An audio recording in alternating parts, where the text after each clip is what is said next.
Bueno, ahora sí, es la hora. No sé si están ahí, vamos empezando. Sí, sí. Buenísimo. No sé, Mariano, cuando quieran poner a grabar, ni Ali. Me tiene que habilitar, Mariano. Sí, vos podés jugar buenísimo. A ver, Recording in progress. ahí está grabando, me parece. Buenísimo. Bueno, la clase de hoy vamos a empezar a ver diagramas de fase, ¿sí? Que, bueno, este es el tema de la práctica 7, ¿sí? Ya empezamos con la última práctica de la materia. ¿Sí? Bueno, primero que nada, hola, ¿cómo están? Bueno, entonces vamos a estudiar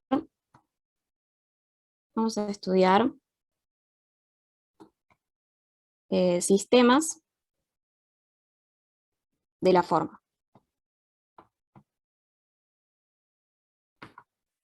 x' igual a una función de x, ¿sí?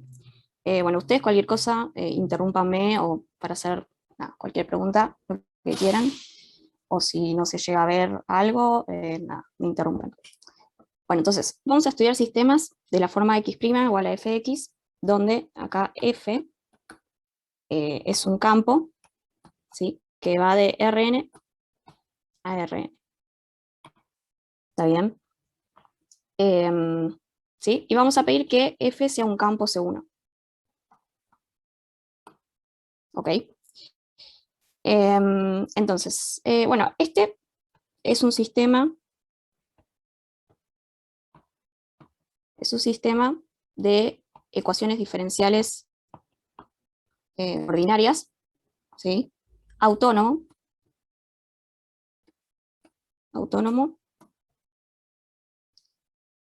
¿Por qué es autónomo? ¿Lo vieron? Porque no depende de T. Claro. Porque, sí, no depende explícitamente de T.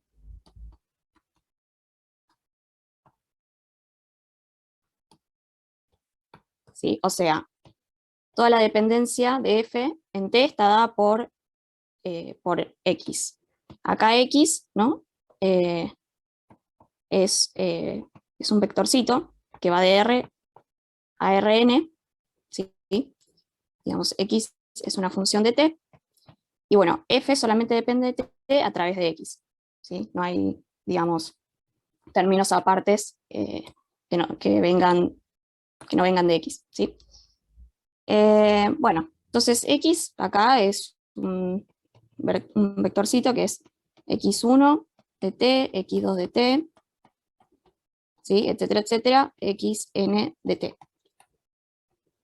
Bueno, entonces lo que vamos a querer hacer ahora es graficar estas soluciones, ¿sí?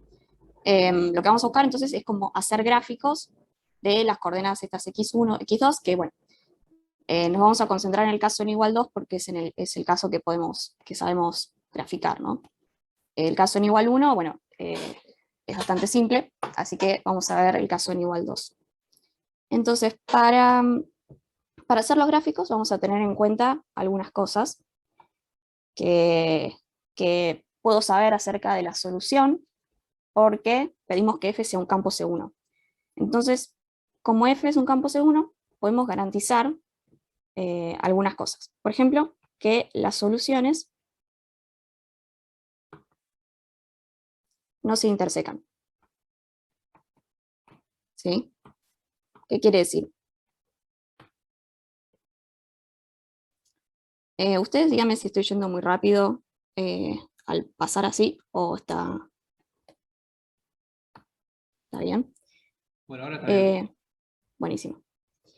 Bueno, las soluciones no se intersecan. Bueno, pensémoslo, por ejemplo, en n igual 1. ¿Sí? Supongamos que tenemos un sistema de ecuaciones, una ecuación diferencial que sea x' igual a alguna función de x, ¿sí?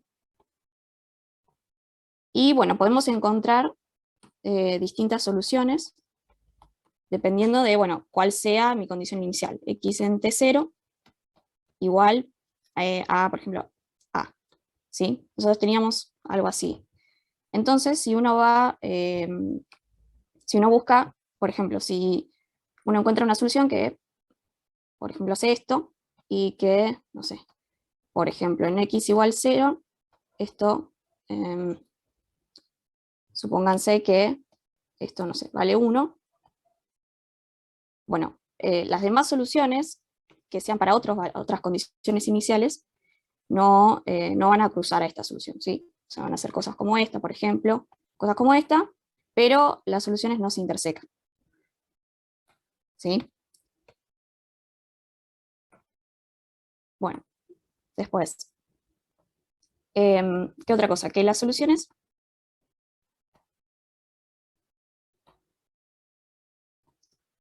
dependen continuamente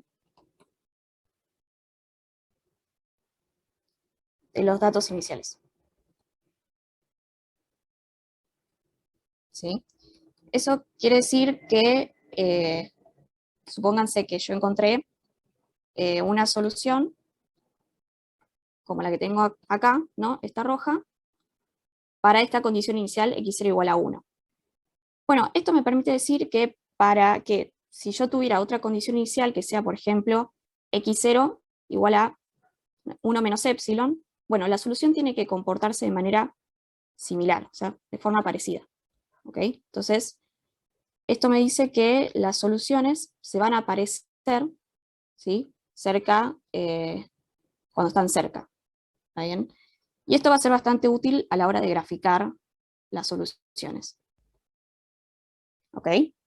¿Se entiende? Sí, sí. Buenísimo. Bueno, vamos a anotar acá una observación. Y es que si tenemos, por ejemplo, un punto x0, tal que f en x0 es igual a 0, esto significa que x0 es un punto de equilibrio.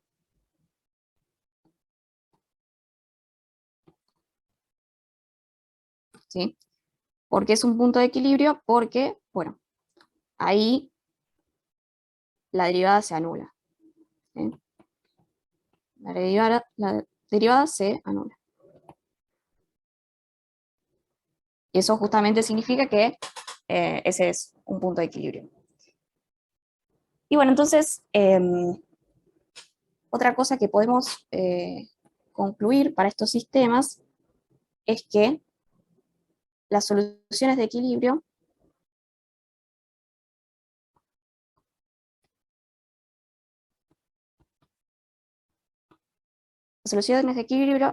que son x idénticamente x0, ¿sí? Son soluciones estacionarias.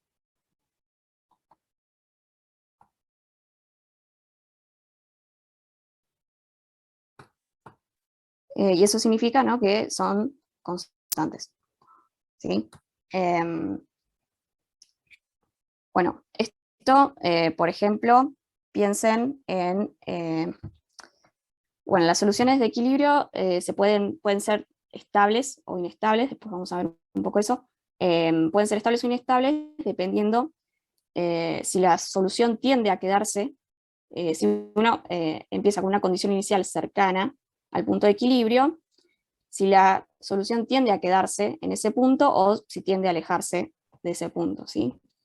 Y si uno, o sea, para el caso en el que X tiene como condición inicial que es igual al punto de equilibrio, entonces la solución va a ser una solución estacionaria, va a ser idénticamente X0, ¿sí? ¿Se entiende? Por ejemplo, en física uno tiene el caso del péndulo, ¿no?, en el que uno tiene una posición acá en 0, que es un punto de equilibrio, y otra posición acá en pi. Entonces, si uno arranca con una condición inicial que está cercana a este punto de equilibrio, bueno, lo que va a pasar es que para tiempos posteriores la solución va a permanecer cercana a este punto, mientras que si uno empieza con una condición inicial cercana a, a esta posición pi, entonces lo que pasa es que el péndulo va a tender a alejarse de esa posición de equilibrio. ¿Sí? ¿Está bien? Sí. Buenísimo. Bueno, entonces a nosotros nos va a interesar,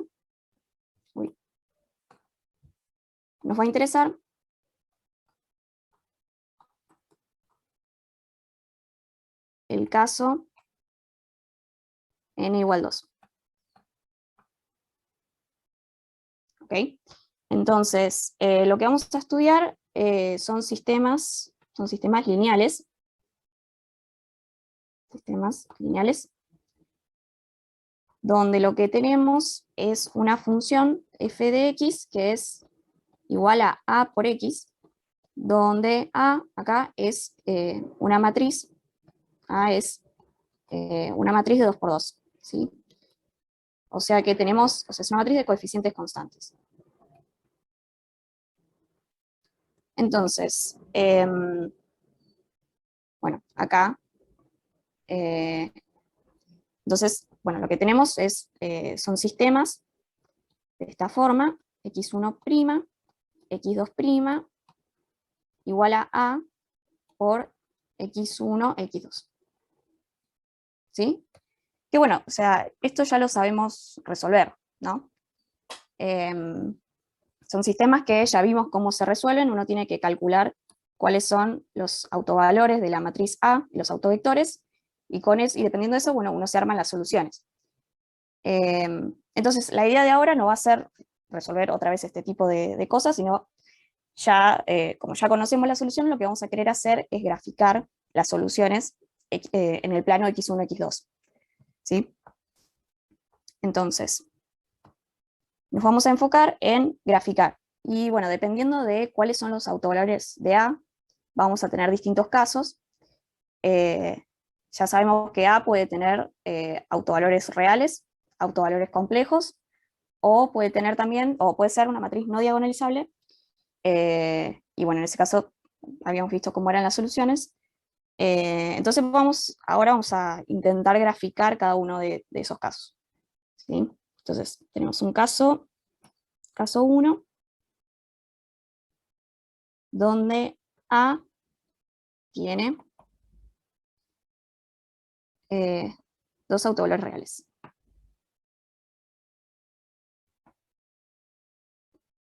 ¿Sí? Lambda 1, lambda 2, reales. Bien. Bueno. En este caso, bueno, vamos a tomar que, bueno, vamos a tener un caso primero, que es el caso que vamos a llamar caso A, en el que lambda 1 es mayor que lambda 2 y son mayores a 0. O sea, son los dos autovalores positivos. ¿Okay? Tenemos primero ese caso con autovalores positivos. Entonces, para estudiarlo, vamos a ver un ejemplo en concreto, que es el siguiente. x1', x2' igual a 3 menos 1, menos 1, 3. ¿Sí? x1, x2. ¿Ok? Bueno, entonces, bueno, ahora voy a poner directamente cuáles son los autovalores y autovectores. Después ustedes pueden hacer la cuenta y chequear que son estos, pero la idea es que ya sabemos cómo calcularlos, ¿sí? Se calcula el determinante de la matriz A menos la identidad, lambda la identidad, y bueno, ahí se sacan a partir del polinomio característico cuáles son los autovalores. Entonces, bueno, Profe, lambda ¿puedes 1, volver un segundo más arriba? sí, ahí, Sí, sí. ok.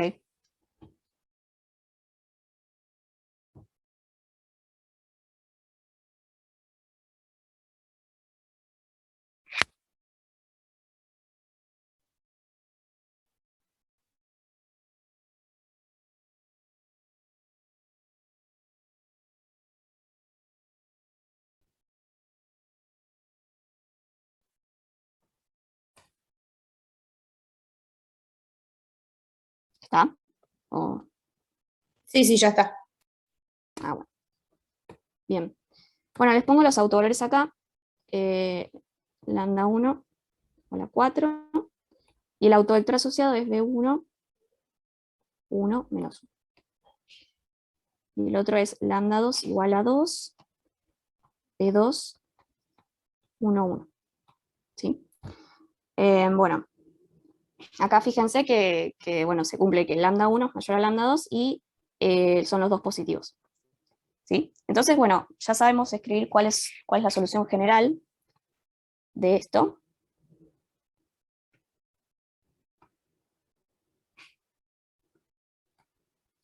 ¿Sí? Que se escribe x de t igual a una constante C1 por e a la 4t por el vector B1 más otra constante por e a la 2t por el otro vector B2. Bueno, entonces esto lo podemos reescribir de la siguiente manera. Esto lo podemos escribir como 1 menos 1, 1, 1, y acá ponemos C1 por e a la 4t y C2 e a la 2t. ¿Sí? Esto, bueno, o sea, esto es fácil de ver.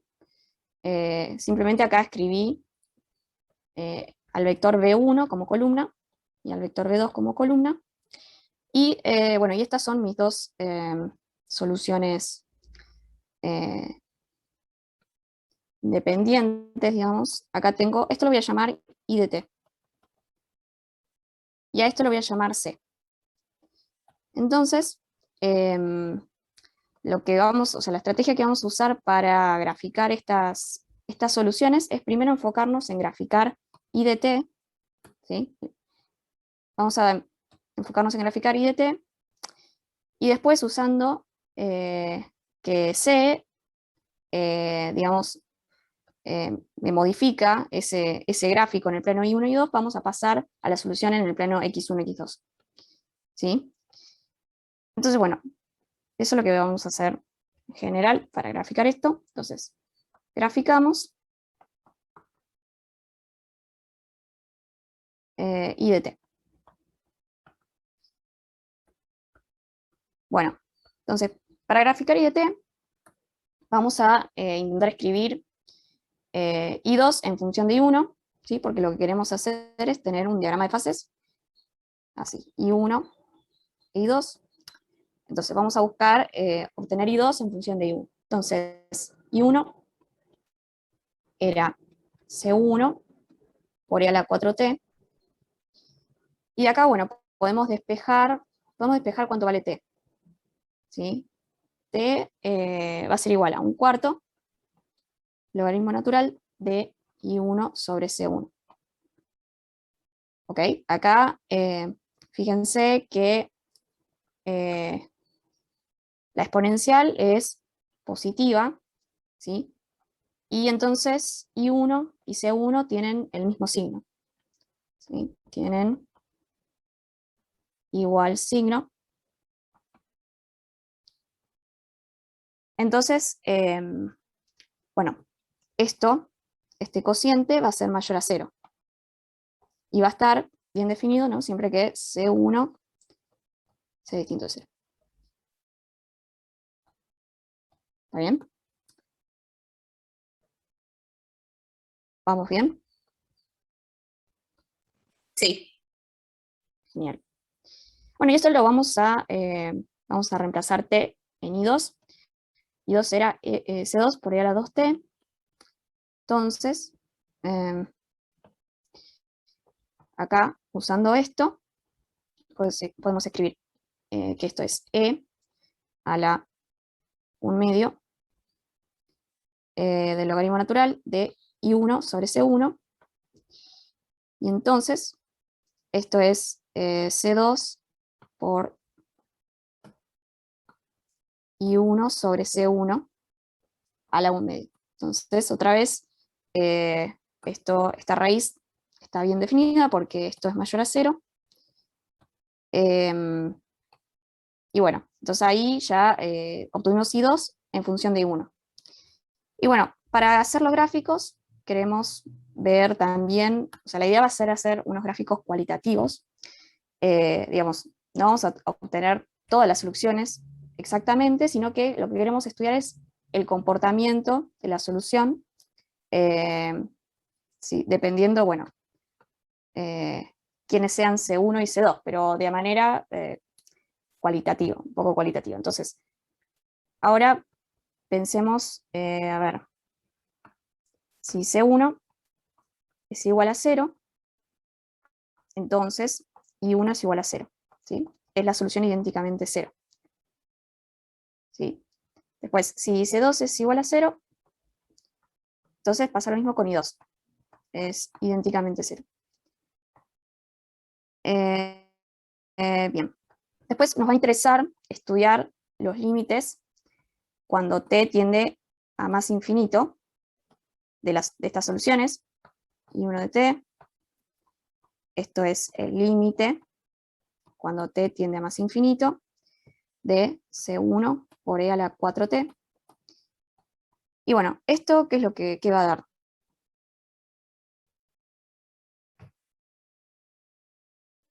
Vamos a tener distintas,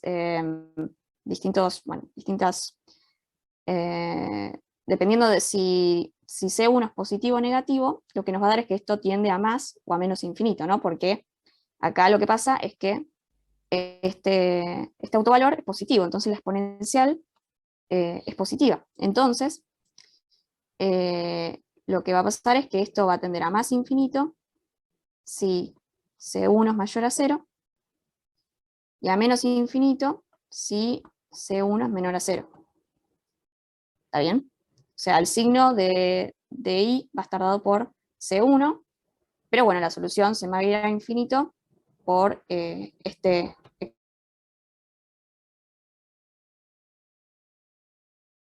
solución I2 de t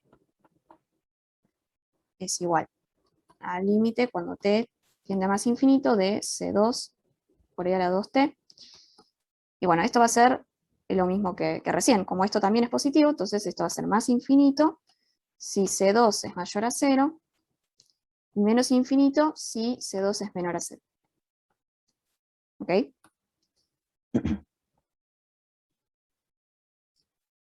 Bueno, y eso para cuando t tiende a más infinito. O sea, acá estamos viendo cómo es la solución cuando tenemos t tendiendo a infinito. Ahora veamos qué es lo que pasa si t tiende a menos infinito.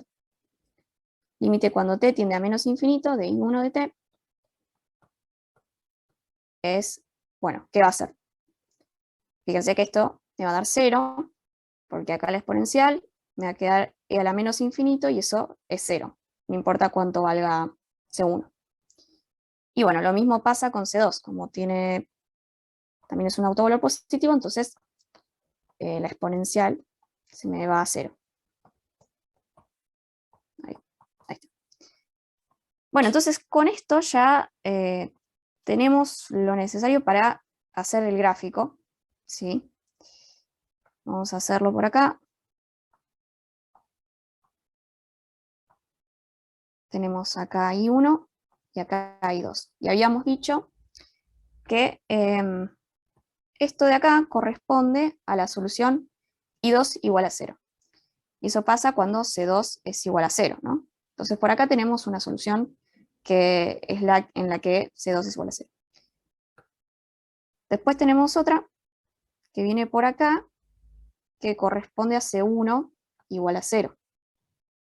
¿Ok?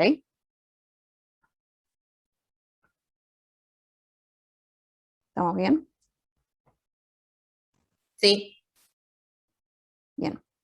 Bueno, entonces, veamos cómo es el resto, ¿no? Habíamos dicho que I2 tiene este comportamiento respecto de I1, ¿no? Va como la raíz de I1.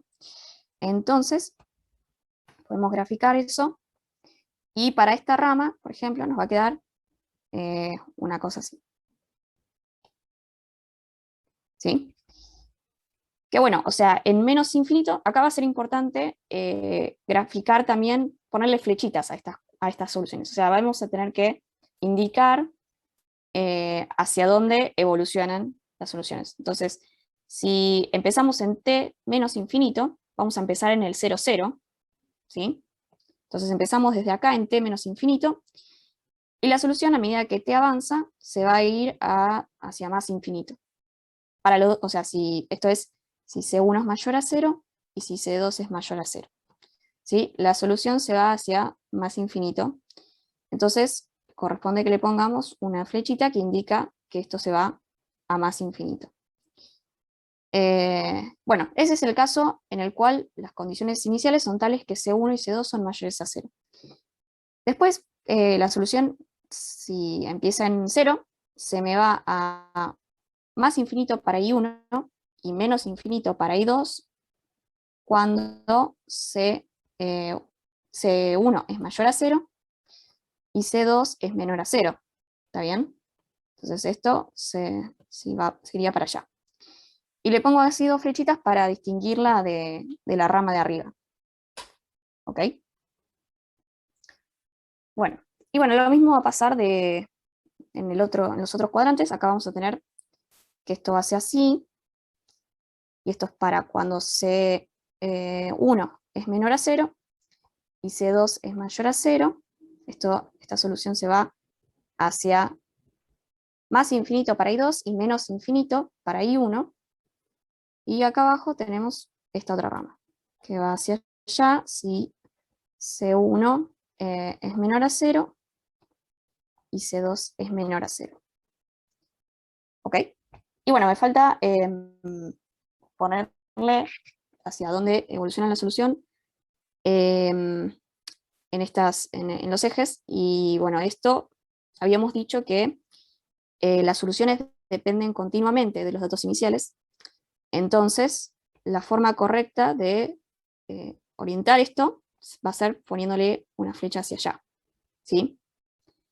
Porque, bueno, en realidad uno no grafica absolutamente todas las curvas que estarían en este plano, sino que uno grafica algunas, ¿no? Pero en realidad tendríamos cosas así, así, esto así y así. Tendríamos más por acá, más por acá.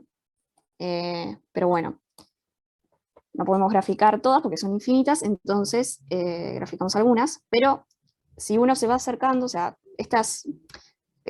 como habíamos dicho que dependen continuamente de los datos iniciales, podemos saber cómo son las soluciones en un entorno, ¿no? de la solución que ya tenemos. Entonces, esto se va a ir pareciendo cada vez más, ¿no? a esta cosa de acá. ¿Sí? Entonces, lo lógico es que estén así. Bueno, y ahí acá me faltó esto, hacia allá, y esto hacia allá. ¿Sí? O sea, los colores no significan nada, solo lo hago para distinguir las ramas. Bueno, ¿sí? ¿Está bien? Sí. Buenísimo. Bueno, ahí con eso ya tenemos el gráfico de I1 y 2, y entonces ahora lo que queremos hacer es graficar. Vamos a graficar, grafiquemos X1, X2, ¿no? Entonces, para hacer eso, lo que vamos a hacer, vamos a ver cómo me cambia, ¿no? Cómo pasamos de I1 y 2 a X1, X2. Y para eso vamos a usar la matriz C que había escrito antes, que estaba por acá. Esta matriz C, que eran los vectores, los autovectores, puestos como columnas. Y bueno, eso me va a decir cómo es el gráfico X1, X2. Entonces, para ver qué es lo que hace C, cómo modifica, ¿no? A las soluciones I1 y 2, bueno, vamos a pensar en aplicar C a un vector de la base canónica. ¿Sí? Por ejemplo, el 1, 0. Lo que vamos a tener es que esto era 1, menos 1, 1, 1, aplicado sobre el 1, 0, me va a dar 1 menos 1, que esto es B1, ¿sí? Es el autovector B1. Bueno, lo mismo hacemos con el otro vector de la base canónica, el 0, 1. Bueno, esto me va a dar el 1, 1. Y esto es B2. ¿Ok? Entonces, bueno.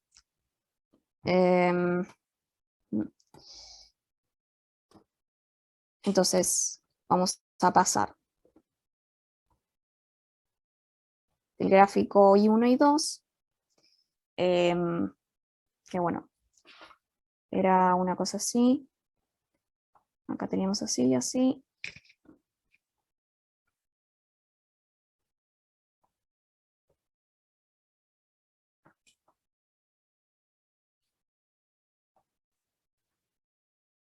Y hacia allá.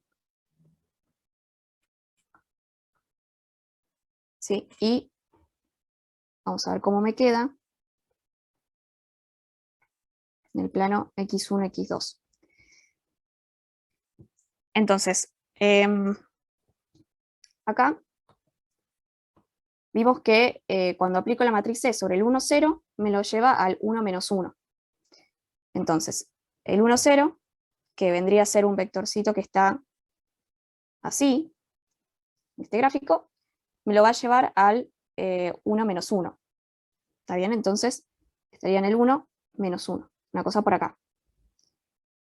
Entonces, eso quiere decir que mi eje, o sea, el que antes era el eje I1, ahora va a estar así, en este gráfico. Y donde la flecha, ahora, como esto me lo rotó, simplemente, entonces esto va a apuntar hacia allá. Entonces, de este lado voy a tener esta rama, ¿no? ¿Sí? Entonces, ¿qué hace con el otro vector de la base? Para el otro vector de la base, que es el 0, 1, me lo transforma en el 1, 1. Entonces, el que sería el 0, 1, un vector 0, 1, me lo transforma en el 1, 1. O sea, algo que estaría por acá. ¿Sí? Entonces, el eje que vendría a ser I2 pasa a estar acá.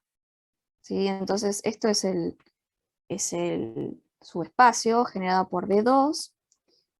Es el subespacio generado por B1.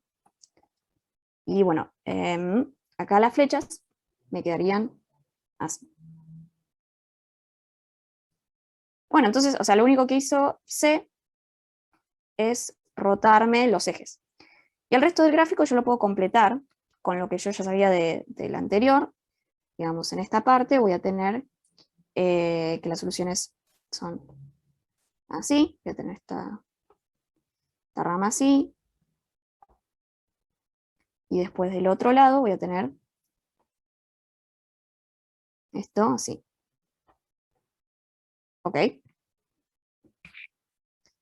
Entonces, C lo único que hizo fue, bueno, rotarme el gráfico. Y bueno, este es el diagrama de fases, entonces para la solución x1, x2, que era lo que queríamos obtener, y fíjense que para estos sistemas tenemos que el único punto de equilibrio es el 0, 0, ¿no? Porque cuando teníamos que la ecuación diferencial era x' igual a por x, entonces cuando x1, x2 es igual a 0, 0, entonces esa es una solución de equilibrio, y vemos que vendría a ser inestable, ¿no? Porque todas las flechas se alejan de este punto, ¿sí? Es decir, que si uno tiene como condición inicial que empieza cerca de un entorno de este punto de equilibrio, lo que va a pasar es que se va a alejar a tiempos, no sé, cuando el tiempo avance a tiempo infinito, se va a terminar alejando de este punto. ¿Sí? ¿Está bien? Una pregunta, profe. Lo que hiciste antes de que I1 y 2 para pasar a X1, X2 en la parte de arriba, Sí. que dijiste, bueno, como que hiciste el cambio, eso. siempre Sí. va a dar B1 y B2, o sea, no es necesario que hagamos esa cuenta o puede dar. No, claro. No, o sea, si uno pone 1, 0 y el 0, 1, o sea, sí, te va a dar B1 y B2. Sí, no, no hace falta que hagas toda la cuenta. Mientras acá pongas, o sea, acá podrías poner otra cosa, podrías, quizás querías ver que, no sé, algún punto en particular de tu gráfico, ¿no? Podías calcular cómo te lo cambiaba a C y llevarlo de esa manera al plano X1, X2. En este caso yo solo usé los vectores de la base canónica. Y con eso ya estaba. Ya podía verlo. Sí, esto, o sea, si uno pone 1, 0 va a dar B1 y B2. Con el 0, 1. ¿Sí? Genial. Buenísimo. Bueno, listo entonces con este caso. Después tenemos, vamos a llamar caso B, al caso en el que tenemos lambda 1 mayor a 0 y mayor a, o sea, lambda 1 positivo y lambda 2 negativo. ¿Sí? Entonces, hagamos un ejemplo. Tenemos x1', x2' igual a menos 3, 5, 0, 2, x1, x2. ¿Sí? Bueno, otra vez le pongo directamente cuáles son los autovalores. Son lambda 1 igual a 2 con el autovector asociado 0, 1 y lambda 2 igual a menos 3 con B2 igual al 1 menos 1. ¿Sí? Bueno, fíjense, entonces acá tenemos un autovalor que es negativo y un autovalor positivo. Bueno, entonces, ¿cómo sería la solución?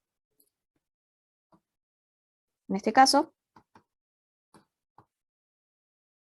bueno, igual que antes, ¿no? O sea, x de t igual a c1 por e a la 2t por el 0, 1 más c2 por e a la menos 3t por el 1 menos 1. Bueno, esto otra vez lo podemos escribir, o sea, vamos a hacer lo mismo que antes, vamos a escribir esto como una matriz 0, 1, 1 menos 1, ¿sí? Acá escribo B1 y acá B2, y mi base de soluciones, C2 era menos 3T. Ahí. Bueno, genial. Entonces, esto es C, y esto es I de T. Así que otra vez vamos a hacer lo mismo, vamos a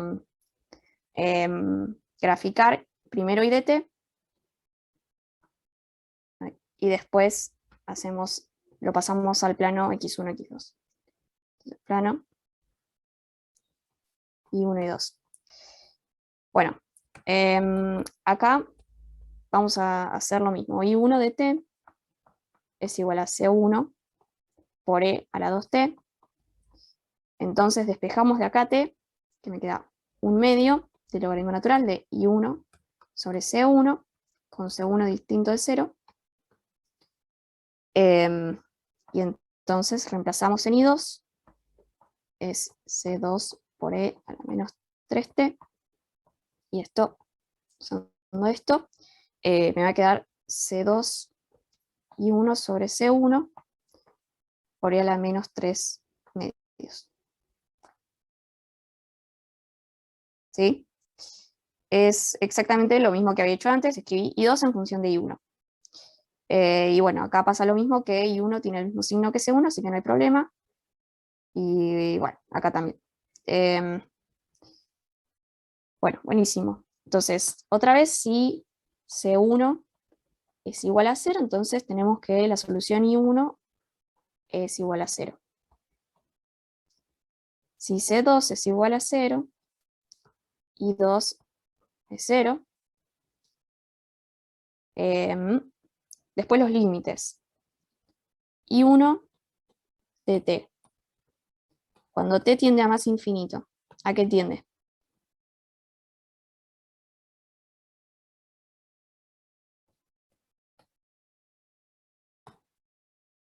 Bueno, acá como I1 tiene un autovalor, corresponde al autovalor positivo, entonces va a pasar lo mismo que antes. Esto va a ser más infinito si C1 es mayor a 0 y menos infinito si C1 es menor a 0. Pero en cambio, I2 ahora, en vez de irse a más infinito o menos infinito cuando t tiende a más infinito, lo que pasa es que esto se va a 0 cuando t tiende a más infinito, ¿no? Porque ahora tenemos que el autovalor es un autovalor negativo, entonces todo esto, cuando t tiende a más infinito, se va a ir a 0. Una Entonces, pregunta. sí, En la expresión de I2 de t, sí. cuando, en función de I1, ¿por qué quedó el e a la menos 3 medios?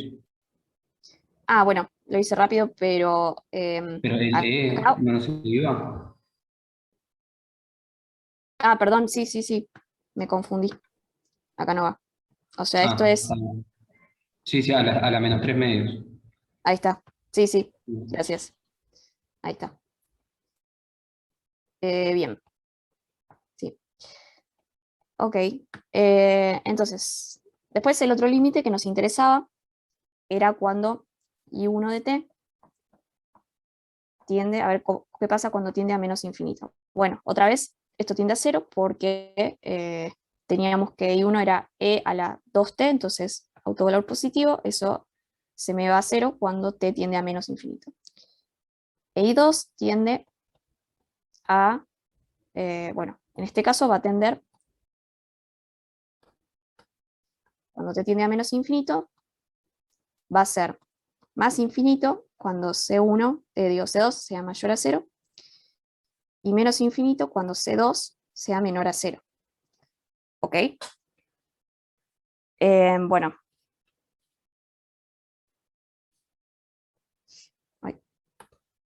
¿Sí? Entonces, bueno, con esto ya también podemos graficar. Vamos a hacer el gráfico. Voy a hacer acá, al costado. Entonces, I1, I2. Y habíamos dicho que otra vez acá tenemos esta solución que es C2 igual a 0. Y acá arriba, ¿sí? Esta es la solución que corresponde a C1 igual a 0. Y bueno, después, fíjense que cuando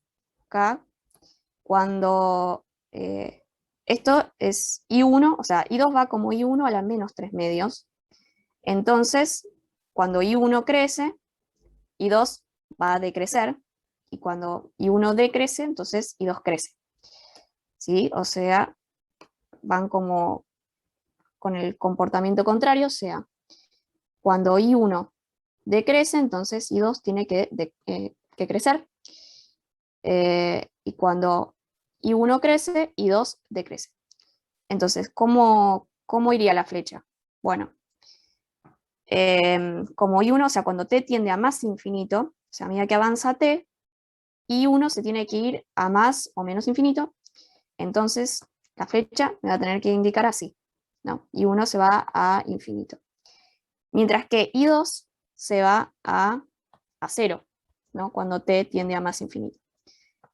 Entonces, bueno, esto estaría bien, y esto corresponde al caso en que C1 es mayor a 0 y C2 es mayor a 0. ¿Sí? Porque son I1 y 2 positivos. Bueno, y después el resto de las soluciones va a ser parecido, solo que vamos a tener algo así, donde C1 acá tiene que ser mayor a 0 y C2 menor a 0. ¿Sí? Y la flecha, bueno, también se va a ir hacia allá. Por acá vamos a tener esto sí, que bueno, I1 se va a menos infinito, si C1 es negativo y C2 es positivo, entonces I2 se va a más infinito cuando t tiende a menos infinito. Y acá para distinguirlos, le pongo dos flechitas. Y acá tengo esta solución así. Y bueno, por continuidad entonces, las soluciones de los ejes las voy a completar con flechas así, ¿no? Esto así y esta para allá, ¿sí? Así cuando tengo soluciones que se acercan cada vez más a a esta, bueno, se comporta como esperamos, y esto va hacia allá, y esto va hacia allá. ¿Sí? Acá me faltó C1 menor a 0 y C2 menor a 0. Y bueno, ahí tenemos el gráfico, y 1 y 2. Bueno, este diagrama. Ahora, ¿ya está esto? O dígame si puedo pasar.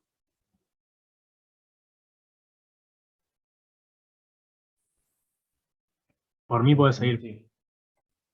Ok. Bueno. Entonces, ahora hacemos lo mismo. Vamos a graficar. Graficamos la solución X, ¿sí?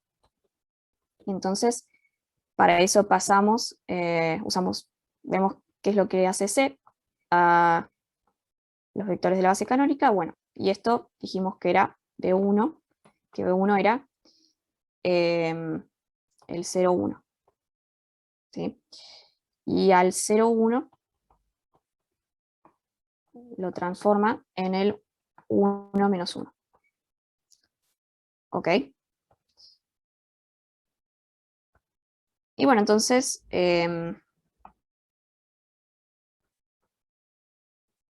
ver, lo que tenía acá era así. Y 1 y 2, que teníamos una cosa por acá. Así. Creo que lo grafiqué con otro color. Esto así. Ah, no, esto así. Así, así, así. Y esto hacia allá. Y así. Bueno, entonces, cuando yo paso al gráfico x1, x2,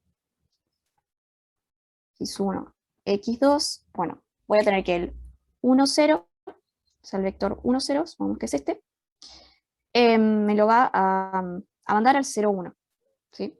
Al 0, 1.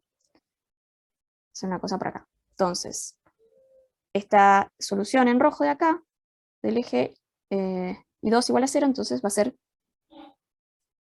esta de acá. Y esto va a ser esta flecha hacia acá y esta flecha hacia acá.